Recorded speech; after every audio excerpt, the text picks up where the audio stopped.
What's up, all you minties? This is the Uncanny Omar from Near Mint Condition, and backed by popular demand is 5 more hidden gems. I'm not just sticking to Image this time, though. There's a Marvel comic in here and a Vertigo comic, so I'm kind of spreading the love. Still working on my top 10 boom, by the way. I know you all have reminded me, as well as my top 20 favorite comic book writers. So let's get this started. Now, before I get this started, I just have a couple things. Number one, if you haven't subscribed to this channel yet, what are you waiting for? We put out videos every day. Number two, all the books you're about to see have mature content. So if that's not your cup of tea, it's not for you, then you may want to avoid this episode. But I just want to give you a heads up, every one of these books, and it's not on purpose, it just happened to be this way. So let's get this started. First one on the list is Infidel. This is a book that the astonishing Melanie and I reviewed late last year sometime. I can't really recall, but it was one of my favorite reads last year. This is written by Pornsak Pichetshote, and it's drawn by Aaron Campbell. And it's seriously one of the best horror comics I've read in a long time. The way it starts off with that creepy creature crawling all over your protagonist. So really quick, it is the story of Aisha, and she is a American Muslim woman that has moved into a new apartment complex with her daughter. She's got marital issues, normal problems, but then there's this haunting happening. This apartment complex is haunted, and I don't want to say much more than that, other than holy crap, there are some terrifying images in here. I read that by myself, and I may have mentioned this in the review. Shit, I was like, screw this book, I need a break. I need to go watch Full House or something, or Fuller House now. But no, seriously, it has some amazing, creepy images. There's a little political and social commentary in there, but it's not in your face. I think it's done really well. And if you haven't checked it out, check it out. This is all in one. Every one of the 6 issues is collected in this trade paperback. This is the only format it's collected in. It's not in hardcover or anything like that. And it's, I believe it's also available digitally. But again, this has to be on the list. Absolutely masterpiece. I loved it. The Hood by Brian K. Vaughan and Kyle Hotz. How in the hell have I not talked about this book on this channel? This channel's been around for about 4 years, and I don't think I've brought it up maybe, I don't know, a total of like 4 or 5 times. This was one of my favorite Marvel books. It's part of their Max line, and this is it. This is all 6 issues are collected in here, and sadly there's no more.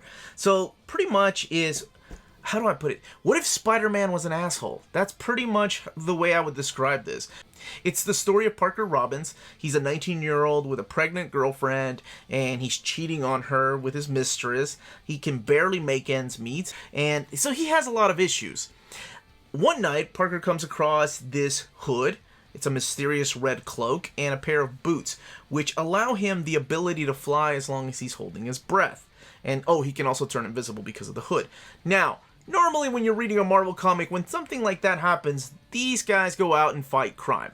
No! He takes these things that he just found, knowing they belong to some kind of supervillain, and he goes out and starts doing these little minor crimes, robbing people. The Jack-o'-lantern shows up in here along with other little guest appearances I don't want to spoil.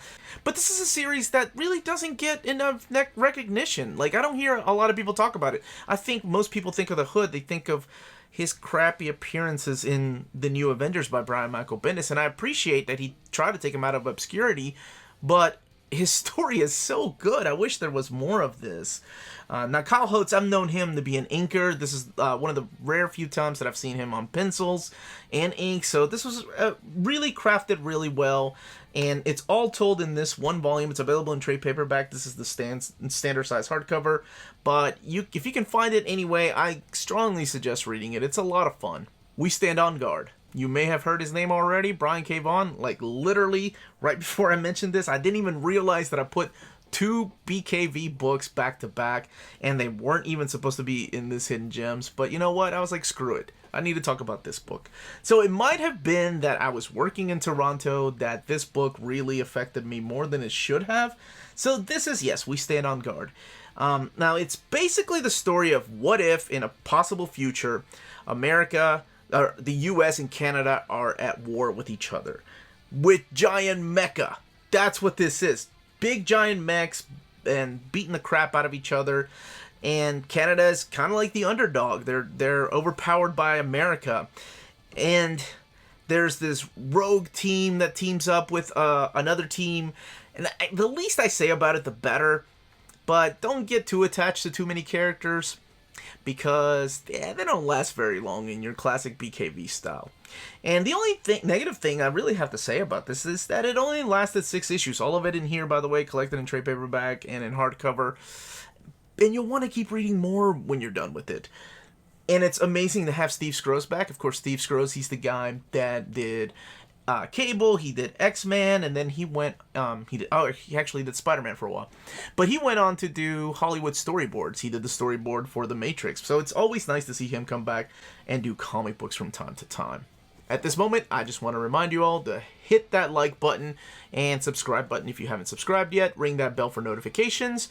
And check us out on Redbubble. You can get stickers of our logo and t-shirts of our logo, hoodies, whatever it is that you want. Check that out. It's on Redbubble, as well as Patreon. It's a great way to support the channel if you can do so. Now, let's continue with this list. The Fix. Oh, hells yes, I got to talk about this. Thank you so much to Smotlock for introducing the amazing Amanda and I to this. We did our reviews in a flash maybe a couple of years ago. This is Steve Lieber with Nick Spencer. And this is the same team that did the Superior Foes of Spider-Man. If you haven't read that, that's a lot of fun too. So the book focuses on a couple of dirty and not very bright LAPD detectives. It's Roy and Mac. And not only are they not good cops, but they're also terrible thieves. They complain about how being a thief isn't really what it used to be. Now you have to be some kind of Russian hacker. There's a moment where Mac steals an Apple iWatch from somebody, and the guy that he stole it from is like, hey man, you know that's designated to me, right? Like, even if you're stealing it, you can't use it on anybody. And it's just those kind of things that crack me up, that I really liked about this. Now, both of these guys have gotten into trouble with this local mob boss named Josh. Josh, by far, is my favorite thing about this book, and I know I may have mentioned this in the reviews in a flash. He looks like your stay-at-home dad. He's eating like quinoa. He's aware of all the social issues going on. But he's a complete psychopath. So he's not your average mob boss that's in charge of all these goons. Now, they owe him money, and he sends them on a job. There is a dog on the cover. And I don't want to reveal what happens or how that dog ties into it, because I think it adds to the humor when you find out later on.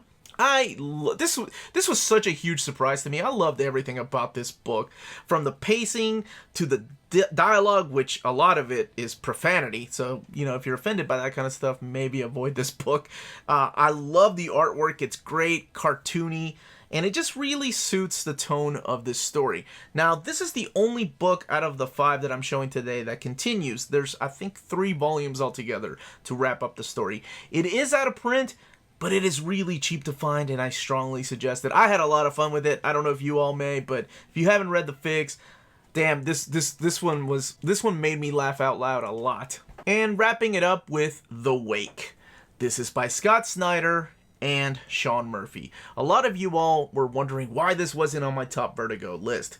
Well, because making it to the top 10 for me is always really hard. But this was really good, and I figured I'd mention it here. I don't think it's much. Sometimes I think these hidden gems aren't really hidden gems because I hear people talk about them. But in case you haven't heard about some of these stories, I'm glad to introduce a lot of you all to these books. So, The Wake is available in trade paperback. It's got this hardcover edition, and it is the story.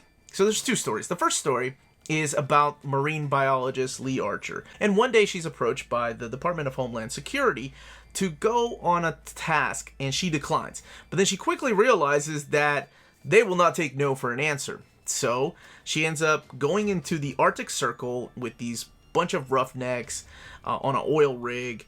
And what turns out to be a scientific experiment really is something horrible lurking at the bottom of the ocean. There's these creatures, they're known as the MERS.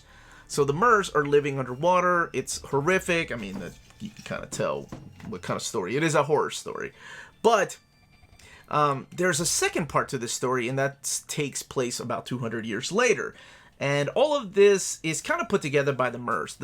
All 10 issues are collected in here. You don't need anything else. To me, it's one of these brilliant and heartbreaking, epic, emotional stories that will just keep you thinking. And I think that's why this one stands out to a lot of people, and why some people were surprised that I didn't put it in my top 10 Vertigo list. So it is Vertigo. I don't know if it'll be reprinted under the Black Label, but it is still in print, in case you are wondering.